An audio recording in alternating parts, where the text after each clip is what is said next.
मनुष्य वही बनता है जो वो अपने भीतर सोचता है। तुम जो चाहोगे वही बन जाओगे। लेकिन ये चाहना कोई साधारण चाहना नहीं है। ये चाहना तुम्हारी पूरी चेतना का बीज है। ओशो कहते हैं, अगर तुम्हारे भीतर डर है तो तुम डर ही बन जाओगे। अगर तुम्हारे भीतर संदेह है तो तुम्हारा जीवन एक संदेह का जीवन होगा। अगर तुम्हारे भीतर प्रेम है तो तुम प्रेम ही बन जाओगे।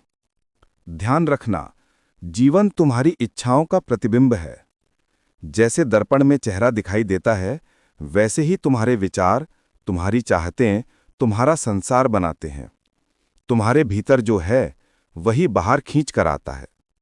लोग सोचते हैं कि भाग्य कहीं बाहर से आता है।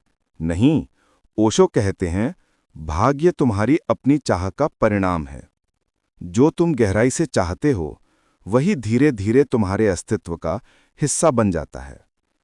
इसलिए अगर तुम महान बनना चाहते हो तो चाहना पर्याप्त नहीं है। उस चाह को अपने जीवन की धड़कन बना दो। उस चाह के पीछे लग जाओ, जैसे कोई प्यासा रेगिस्तान में पानी खोजता है। तुम्हारी चाह जितनी गहरी होगी उतनी ही जल्दी वो तुम्हारी हकीकत बन जाएगी। पहला सत्य, विचार ही वास्तविकता का बीज है। मनुष्य हमेशा ये मानता आया है कि वास्तविकता बाहर से आती है। वो सोचता है कि किस्मत आसमान से गिरती है, अवसर समाज देता है और सफलता संयोग से मिलती है। लेकिन यह केवल एक भ्रम है। ओशो कहते हैं, सच्चाई ये है कि वास्तविकता की जड़ें तुम्हारे भीतर हैं। तुम्हारे विचार ही वो बीज हैं जिनसे तुम्हारा भविष्य जन्म लेता है। अगर बीज रोगी हो तो पेड़ कभी फलदार नहीं हो सकता, और अगर बीज स्वस्थ हो तो कोई भी तूफान तुम्हें रोक नहीं सकता। ध्यान दो, अगर कोई बच्चा बचपन से ही सुनता रहे कि तू कुछ नहीं कर सकता, तू निकम्मा है, तो धीरे धीरे वो बच्चा सच में वही बन जाता है। लेकिन वही बच्चा अगर ये सुनता रहे कि तेरे भीतर अनंत संभावनाएं हैं, तू कर सकता है, तो उसका आत्मविश्वास बदल जाता है। ओशो कहते हैं, विचार कोई छोटी चीज नहीं है, विचार ऊर्जा है। यही ऊर्जा तुम्हारी आभा, तुम्हारी भाषा, तुम्हारे निर्णय और तुम्हारी यात्रा को आकार देती है। तुम्हारे विचार तुम्हें या तो कैदी बना सकते हैं या मुक्त कर सकते हैं। मन एक चुंबक है, वो वैसा ही खींचता है जैसा वो सोचता है। अगर तुम अपने भीतर रोशनी रखोगे तो अंधेरा तुम्हें डुबो नहीं पाएगा। अगर तुम अपने भीतर अंधकार पालोगे तो सूर्य भी सामने आकर तुम्हें रोशन नहीं कर पाएगा। याद रखो, तुम्हारे विचार ही तुम्हारे भाग्य के निर्माता हैं। इसलिए सबसे पहला कदम है अपने विचारों को पहचानो। हर नकारात्मक विचार को पकड़ो और देखो कि वो तुम्हें कहाँ ले जाएगा, और फिर उसे छोड़ दो। हर सकारात्मक विचार को पोषित करो, क्योंकि वही तुम्हें वहां ले जाएगा जहां तुम जाना चाहते हो। ओशो कहते हैं, विचार बदलो तो जीवन बदल जाएगा। विचार ऊंचे रखो तो जीवन ऊंचाइयों तक पहुंचेगा। दूसरा सत्य, चाहत केवल सोचना नहीं, जीना है। लोग कहते हैं, मैं ये बनना चाहता हूं, मैं वो करना चाहता हूं, लेकिन उनकी चाहत केवल शब्दों तक सीमित रहती है। वो चाहत इतनी हल्की होती है कि पहला ही तूफान उसे उड़ा ले जाता है। ओशो कहते हैं, सच्ची चाहत सिर्फ सोचने का नाम नहीं है, वो जीने का नाम है। अगर तुम्हें कुछ पाना है तो तुम्हारी हर धड़कन उसी के साथ तालमेल में होनी चाहिए। जैसे कोई प्यासा रेगिस्तान में चल रहा हो, उसकी आंखें सिर्फ पानी खोज रही होती हैं। यही है गहरी चाहत। लेकिन आम आदमी की चाहत कैसी होती है? वो कहता है, मुझे सफलता चाहिए, लेकिन आलस्य को गले लगाकर सोता है। वो कहता है, मुझे ज्ञान चाहिए, लेकिन फालतू की क्रियाओं में डूबा रहता है। वो कहता है, मुझे आत्मा की शांति चाहिए, लेकिन उसकी आदतें अशांति पैदा करती हैं। तो ये चाहत चाहत नहीं, ये केवल कल्पना है। ओशो कहते हैं, सच्ची चाहत तब होती है जब तुम्हारा पूरा अस्तित्व उसी दिशा में लग जाए। गौर करना, जिन्होंने इतिहास बदला, उनकी चाहतें साधारण नहीं थी। बुद्ध ने केवल सत्य की चाहत की और उसी चाहत ने उन्हें राजमहलों से जंगल तक पहुंचा दिया। एडिसन ने केवल रोशनी की चाहत की और उसी चाहत ने अंधेरे में बल्ब जला दिया। गांधी ने केवल स्वतंत्रता की चाहत की और उसी चाहत ने साम्राज्य को हिला दिया। याद रखो, सतही चाहतें सपनों में मर जाती हैं, गहरी चाहतें हकीकत में जन्म लेती हैं। तीसरा सत्य, डर और संदेह तुम्हारे सपनों के सबसे बड़े दुश्मन। मनुष्य चाहता तो बहुत कुछ है, लेकिन उसके भीतर एक और आवाज लगातार गूंजती रहती है। क्या यह संभव है? अगर मैं असफल हो गया तो? अगर लोग हंस पड़े तो? यही डर और यही संदेह तुम्हें कभी वहां पहुंचने नहीं देंगे जहां तुम जाना चाहते हो। ओशो कहते हैं, डर और संदेह वही जहर हैं जो चाहत की जड़ों को धीरे धीरे सुखा देते हैं। देखो, तुम्हारे भीतर दो आवाजें हमेशा चलती रहती हैं। एक कहती है, हां मैं कर सकता हूं। दूसरी कहती है, नहीं, ये मेरे बस की बात नहीं है। और तुम वही बन जाते हो जिसे तुम सुनते हो। अगर तुम डर की आवाज सुनोगे तो जीवन एक जेल बन जाएगा, लेकिन अगर साहस की आवाज सुनोगे तो जीवन एक आकाश बन जाएगा। तुम अपने सपनों के दरवाजे खोल ही नहीं पाओगे। तुम कोशिश करने से पहले ही हार मान लोगे। डर तुम्हें यकीन दिलाएगा कि सुरक्षित रहना ही समझदारी है।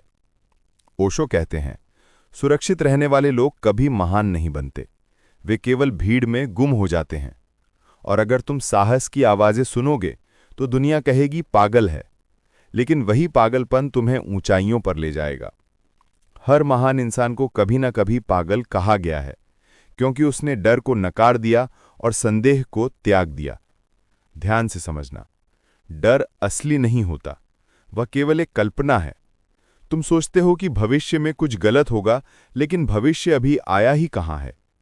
तुम डर को अपनी सोच से पैदा करते हो और फिर उसी डर में जीते हो।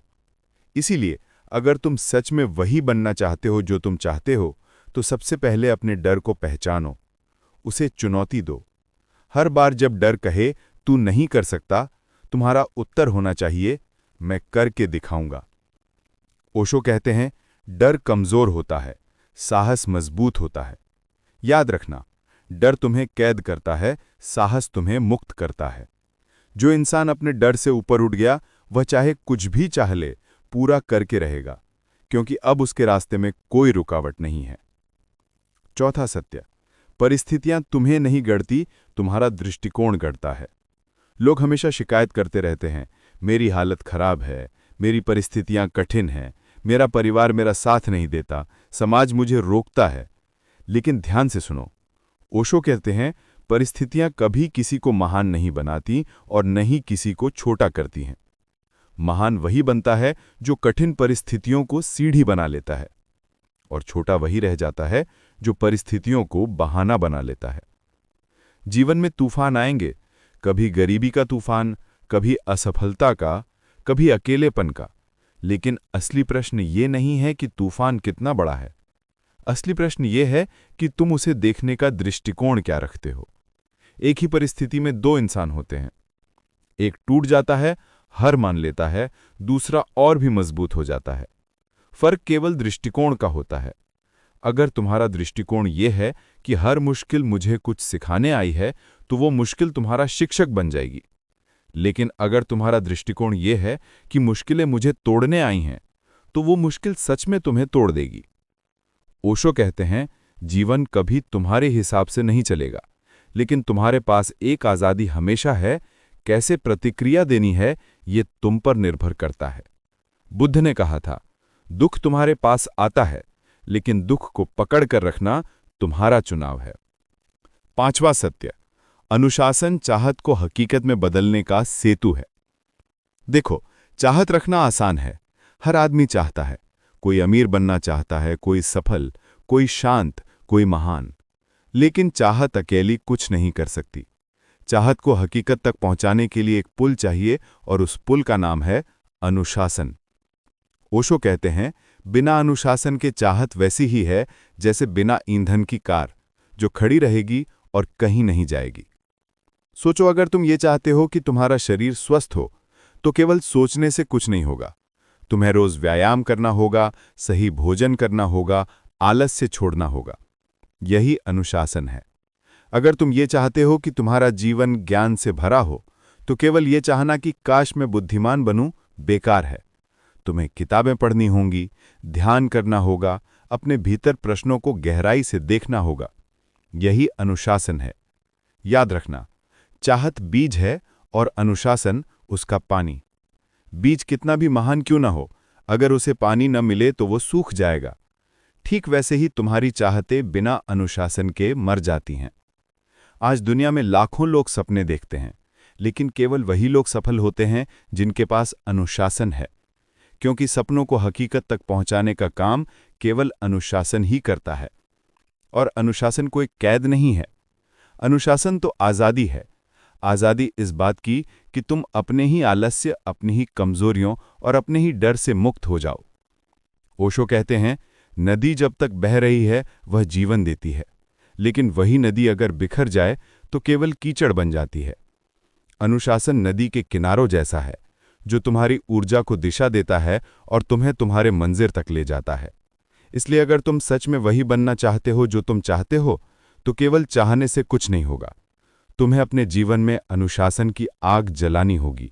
हर दिन, हर क्षण अपने लक्ष्य के लिए समर्पित होना होगा। और जब चाहत और अनुशासन मिलते हैं तो चमत्कार होता है।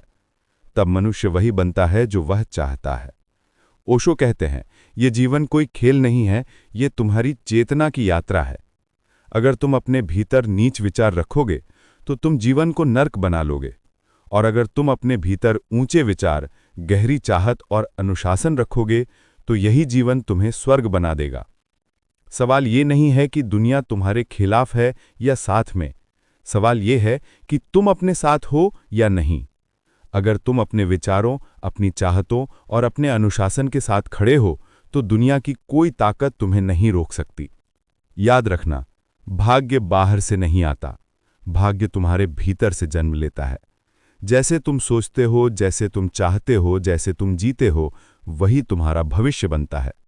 तो उठो, अपने डर को छोड़ो, अपने संदेह को जलाओ, अपनी चाहत को इतना गहरा बना लो कि वो तुम्हारी हर सांस में समा जाए, और फिर देखना पूरा ब्रह्मांड तुम्हारे रास्ते को साफ करने लगेगा। ओशो कहते हैं, तुम जो चाहोगे वही बन जाओगे। ये कोई वादा नहीं है, ये एक सत्य है।